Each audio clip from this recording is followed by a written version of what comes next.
बाबा, हं? आज येताना बासुंदी घेऊन या ना. अगं, कालच आपण आईचा वाढदिवस होता म्हणून आणली होती ना. ऐकलं? हं.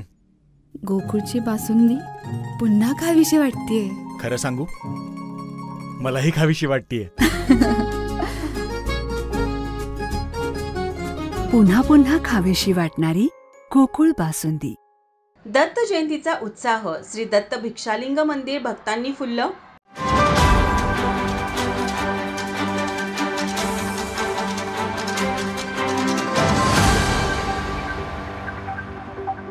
कोल्हापुरातील आझाद चौक येथील श्री दत्त भिक्षालिंग मंदिरात दत्त जयंती मोठ्या भक्तिभावाने साजरी करण्यात आली. जयंतीच्या निमित्ताने मंदिर परिसर फुलांच्या सजावटीने नटला होता आणि आकर्षक रांगोळ्या काढण्यात आल्या होत्या. दर्शनासाठी लहानांपासून वृद्धांपर्यंत भक्तांनी मोठ्या संख्येनं गर्दी केली. दिगंबरा दिगंबरा श्रीपाद वल्लभ दिगंबरा या जयघोषांनी मंदिर परिसर भक्तिमय झाला.